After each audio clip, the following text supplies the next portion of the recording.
So with that, I'd like to next introduce Sakkie Leimecke, who's the head of energy finance at Nedbank. Sakkie, can you tell us about some of the key projects that you're looking to get involved with and what sectors are on your radar? Thank you. Nedbank, for those who don't know us, are definitely not the biggest bank in Africa. We're the fourth biggest bank in South Africa, or second smallest, depending how you want to see it. But we've got a very strong energy mandate, and currently in South Africa have a more than 50% share in the renewable program. So the renewable energy clearly speaks to our mandate. We are a green bank, and we have massive support from our board and investment committees to aggressively pursue renewable opportunities.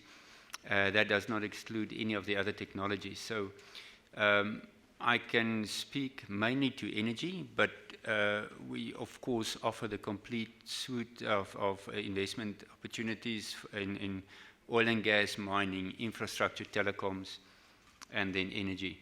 So, and we definitely have an African mandate. It doesn't mean we'll do deals all over Africa, and I think that brings me to the point that I'd like to make. As a smaller bank with a smaller footprint in Africa, we're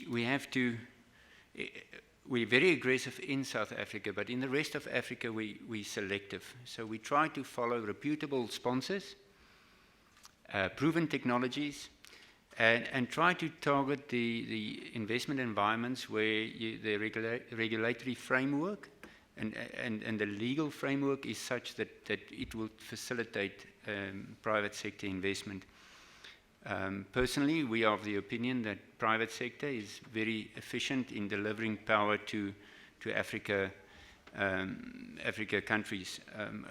They have proven that they can relieve pressure of a government where the private sector is prepared to take development, construction, procurement, and commissioning risk and operation and maintenance. And the only obligation that they put on government is to pay for the electrons that they generate. And that's the only thing that we look for is solid government support with all the other things combined to have a very successful IPP. And so Nedbank very keen to look at these projects in focusing on the countries where we have that kind of government support, where government identified that they want to pursue the IPP route.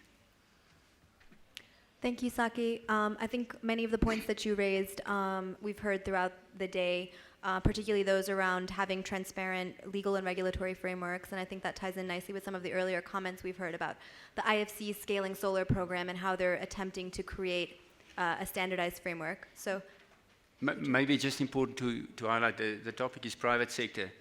Just to flag that in the private sector, we see it as a combination, a team effort between developers, sponsors, equipment provider, and then the lender group plus their advisors. It's one big team to deliver. If you don't have your engine firing in all those cylinders, it won't work. If you don't play as a team, you may win the lineouts, but you will not score the tries. Or you may have good defenders but not good strikers, and you will never see a goal. So if we don't play, and people mentioned that all should be happy or equally unhappy, then you have a good project finance deal. So we play as a team. Thank you. Doing business in Africa, you can't afford to be without Africa Investor.